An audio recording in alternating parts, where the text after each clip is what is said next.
মমতা ব্যানার্জির উচিত ছিল, আবার বলছি, মমতা ব্যানার্জি এই সমস্ত মানুষ যাদের ভোটার লিস্টে নাম ওঠেনি,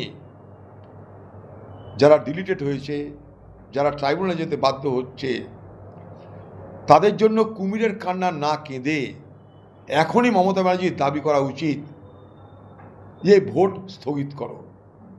যতক্ষণ পর্যন্ত না প্রত্যেকটা বৈধ ভোটারের নাম নথিভুক্ত হচ্ছে ততক্ষণ ভোট স্থগিত করো। আমরা সমর্থন করব, কারণ এটা সাধারণ মানুষের সাংবিধানিক অধিকার। সে অধিকার কেউ কেড়ে নিতে পারে না। বাংলার মুখ্যমন্ত্রী চালাকি করবেন না দয়া করে। আপনি প্রথম দিন থেকে চালাকি করে বাংলার মানুষকে ঠগিয়েছেন। আজ এত মানুষের এত বিপদ হওয়ার পিছনে আপনারও অনেক বড় অবদান। নির্বাচন কমিশনের সঙ্গে আপনার উপর যুদ্ধ হয়েছে, নিচে আপনারা কিচ্ছু করেননি। মানুষকে সহযোগিতা করার জন্য এক বিন্দু চেষ্টা করেননি। যদি চেষ্টা করতেন, এই খাড়া রোদে হাজার হাজার লক্ষ লক্ষ মানুষকে আজকে অফিসের সামনে নির্বাচনের নাম তোলার জন্য এইভাবে না খেয়ে না দিয়ে রৌদ্র তাপের মধ্যে খালি আকাশের নিচে দাঁড়িয়ে থাকতে হতো না। ভয়ঙ্কর দৃশ্য দেখা যাচ্ছে সারা পশ্চিমবঙ্গ জুড়ে। আপনি বলছেন না কেন যে আপনি এই ভোট চান না? বলুন, আপনি বলুন যে এই ভোট অবৈধ, কারণ বৈধ ভোটারের নাম না থাকা মানে ভোট অবৈধ। তাই আপনি স্লোগান তুলুন, এই ভোট পশ্চিমবঙ্গের সরকার, পশ্চিমবঙ্গের তৃণমূল মানছে না। আমরা ভোট স্থগিত, ভোট বন্ধ করার জন্য আমি কথা বলছি না। ভোট স্থগিত করা হোক, দেরি করা হোক, ভোট থামিয়ে দেওয়া হোক। আমাকে বিভিন্ন জায়গায় বয়স্ক মানুষরা, মায়েরা, তারা বলছে সমর্থন তো করি আপনাকে কিংবা কাউকে, ভোট দিতে পারলে তো, ভোট চাইতে এসছেন আপনারা, ভোট দিতে পারলে তো। তাই যদি হয় তাহলে মমতা ব্যানার্জি কুমিরের কান্না না কেঁদে আপনি বলুন এ ভোট দান প্রথা স্থগিত থাক। হিম্মত হচ্ছে না আপনার কেন? বলুন, আপনি চ্যালেঞ্জ করছে আপনাকে, বলুন এই ভোট দান অবৈধ। কেন বলতে পারছেন না? দুর্ভাগ্যজনক। এটা কি করে হয়? এটা কি করে? একটা ভোটারেরও নাম যদি বাদ থাকে সেটা ভোট হতে পারে না। কারণ ভারতবর্ষে এটাই আমাদের সংবিধান বলেছে, value of the voter same.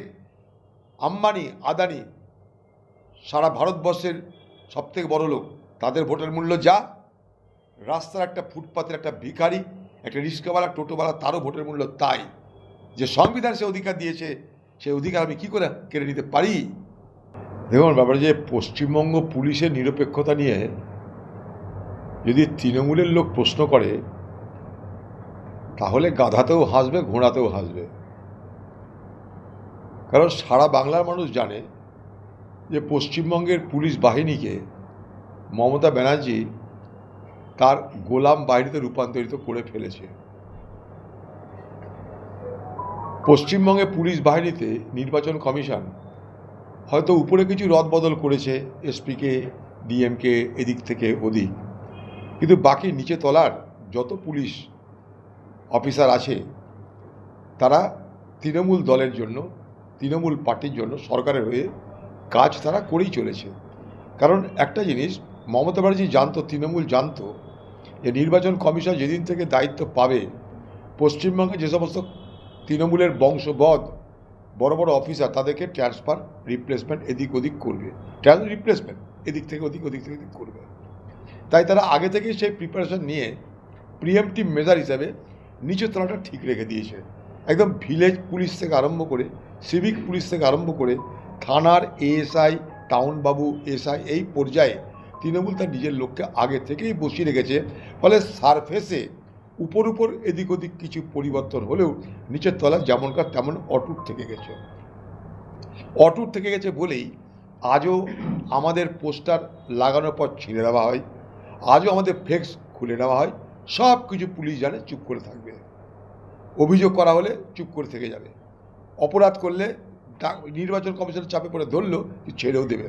এখন যেটা আমাদের কাছে আরও বড় প্রশ্ন, বহরমপুর বিধানসভায় মমতা ব্যানার্জি পদযাত্রা করে যাওয়ার পর তিনি যে মিটিংটা করে গেলেন, সেই মিটিংয়ে তিনি যে পরামর্শগুলো দিলেন সেগুলো আমাদের কাছে আমাদের দূত মারফত এসে পৌঁছেছে। পরামর্শ নাম্বার 1, অধীর চৌধুরী কোথাও জায়গায় গেলে সেখানটায় তোমরা স্লোগান দিও না, তাতে মানুষের মধ্যে তোমাদের সম্পর্কে ভুল ধারণা যাচ্ছে, মানুষ অসন্তুষ্ট হচ্ছে। তাই অধীর চৌধুরীর বিরুদ্ধে স্লোগান দিয়ে তাকে বাধা দেওয়ার চেষ্টা করো না। 2, অধীর চৌধুরী হারবে এটা তোমরা নিশ্চয়ই অনুমান করছো। সেই জায়গায় যদি যেতে হয়, অর্থাৎ তৃণমূলে যদি সেই হালাত হয়, তাহলে তোমরা ম্যাপিং শুরু করো। এসআইআরে যেমন ম্যাপিং দেখেছেন আপনারা, তৃণমূল দলের পক্ষ থেকে বহরমপুরে শহরে, অঞ্চলে, গ্রামে গ্রামে তৃণমূলের লোকেরা সে ম্যাপিং শুরু করেছে। সেই ম্যাপিং কি, যে কোন কোন পরিবার কংগ্রেসকে ভোট দিতে পারে তার তালিকা তৈরি করো। সেই তালিকা তৈরি করে সেই সমস্ত ভোটারদের উপরে এখন থেকে মানসিক চাপ সৃষ্টি করো যে লক্ষ্মীর ভাণ্ডার, পেনশন এইসব বন্ধ বা তাদেরকে নানা রকম বিপদের মধ্যে পড়তে হতে পারে। ভয় ভীতি দেখানোর মধ্য দিয়ে সেই সমস্ত কংগ্রেসকে সমর্থন করতে পারে এই সমস্ত ভোটারদের একদম নির্দেশ দিয়ে দাও যে ভোটের দিন তারা যেন বাড়ি থেকেই না বার হয়। বড় ভয়ঙ্কর খেলা খেলছে, বোঝার চেষ্টা করুন। মানে ভোটের দিন তৃণমূল পার্টি এটা বুঝতে পেরেছে যে ভোটে কারচুপি করা যাবে না, বুথ দখল, বুথ রিগিং করা যাবে না। তাই তারা নতুন পদ্ধতি নিয়েছে। নির্বাচন কমিশন এক একটা ব্যবস্থা নিচ্ছে, তৃণমূল তার উপরে আরেকটা ব্যবস্থা নিচ্ছে। মানে ডালে ডালে যখন তৃণমূল এই নির্বাচন কমিশন যাওয়ার চেষ্টা করছে, তারা তখন পাতায় পাতায় যাওয়ার চেষ্টা করছে। কারণ চোর যারা হবে তাদের নানা রকমের ফন্দি ফিকির আছে। চোর পরিবর্তন করে, গৃহস্থের বাড়িতে যদি বেশি নিরাপত্তা দেওয়া হয়, চোর তার স্টাইল চেঞ্জ করে দেয়, প্রায় প্রক্রিয়া পাল্টে দেয়। এখন তৃণমূল কী করছে, ম্যাপিং শুরু করেছে শহরের ওয়ার্ড ধরে ধরে, যে কোন কোন ওয়ার্ডের কোন কোন পরিবার তারা ভোট কংগ্রেসকে দিতে পারে। এখন শহরের মানুষরা কি, শহরের পরিবারগুলোর কেউ কোনো ছেলে থাকে বাইরে, কেউ এখানে থাকে, কেউ এখানে নেই, সাধারণত বয়স্ক বাবা মা, গুটি কয়েক পরিবারের সদস্য তারা থাকে। তারা সেরকম এককভাবে মোকাবেলা করতে পারে না। সেই হিম্মত হয়তো তাদের ভেঙে দেওয়ার যেতে পারে। এই মানসিকতা থেকে, এই হিসাব থেকে দিদির নির্দেশে তৃণমূল দলের নেতারা কর্মীরা ম্যাপিং শুরু করে দিয়েছে কোন কোন বাড়ির লোক কংগ্রেসকে ভোট দিতে পারে। তাই এখন থেকে প্রচার শুরু হয়েছে, আপনারা ভোট দিতে যাবেন না, ভোটের দিন বাড়িতে থাকবেন, ভোট দিতে যাওয়ার দরকার নেই, আপনার বাড়িতে আমাদের তরফ থেকে মিষ্টির প্যাকেট পাঠিয়ে দেওয়া হবে। এবার ভয়ঙ্কর খেলা শুরু হয়েছে। অধীর চৌধুরীকে হারাতে মমতা ব্যানার্জির নতুন স্টাইল। এর আগে এবার দাঙ্গা লাগালো লোকসভায় হারাতে, এখন আরেকটা স্টাইল নিচ্ছে এবং কংগ্রেসের ভোটের সংখ্যা পরিমাণ কমিয়ে দিয়ে সেই লোকসভার মডেল এখানে অ্যাপ্লাই করে সব এক হয়ে অধীর চৌধুরীকে হারাও। গতবারও আমাকে হারানোর জন্য যে প্রচারটা শুরু হয়েছিল, সেই প্রচারে হিন্দু মানুষকে, হিন্দু সমাজকে বিভ্রান্ত করা হয়েছিল। এবারেও সেই হিন্দু সমাজকে বিভ্রান্ত করবার আরেকটা প্রক্রিয়া শুরু হয়েছে। তাই লক্ষ্য করে দেখবেন, বহরমপুরের প্রচারে না তৃণমূল বিজেপির বিরুদ্ধে কিছু বলে, না বিজেপি তৃণমূলের বিরুদ্ধে কিছু বলে, উভয়ের বিরুদ্ধে কথা বলে না, সবারই বিরোধিতা আমাকে নিয়ে। অর্থাৎ আমাকে হারাতে সকলের মধ্যে একটা আন্ডারস্ট্যান্ডিং করার চেষ্টা হচ্ছে। অর্থাৎ যে মডেলে গত লোকসভা নির্বাচনে আমাকে হারানো হয়েছে, ঠিক একই মডেলে এবারেও যাতে অধীর চৌধুরীকে হারানো যায়, তার মমতা ব্যানার্জি সেই নির্দেশ, বুদ্ধি, জ্ঞান সব তিনি দিয়ে গেছেন। তাই বহরমপুরের মানুষকে বলবো, যেখানে আপনাকে বলবে ভোট দিতে যাবেন না, দয়া করে একটা খবর দেবেন আমাদেরকে। আমরা আপনাদের জন্য হেল্পলাইন চালু করব খুব তাড়াতাড়ি। যেখানে আপনাদেরকে কেউ ভয় দেখাবে ভোট দিতে যাবেন না, তাহলে বিপদ হবে, আপনারা আমাদেরকে জানাবেন, সেই লোককে আমরা গড়াদে পোড়ার ব্যবস্থা করব।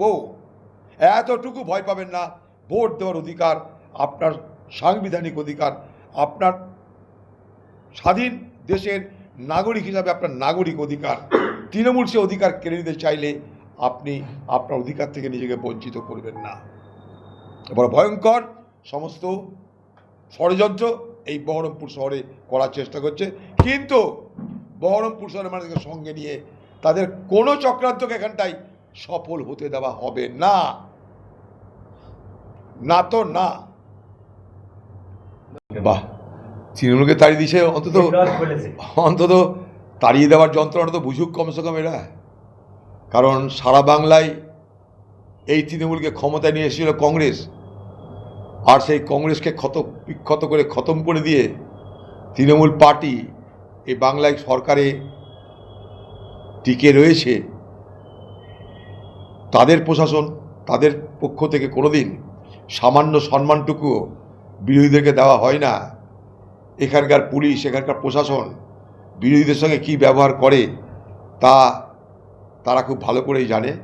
তাই যে পাবলিক ভোটে দাঁড়ায়নি কোনোদিন, রাজ্যসভায় ঘুরে ঘুরে বেড়ায়, সে এইগুলো বুঝবে না, এই যন্ত্রণাগুলো। তাই কখনো তোমার দিন, কখনো আমার দিন, কখনো ঘুটে পড়ে গোবর হাসে, এটাই আমাদের সংস্কৃতি হলে সকলকে ভুগতে হবে। এটাই বাংলা সংস্কৃতি হয়েছে।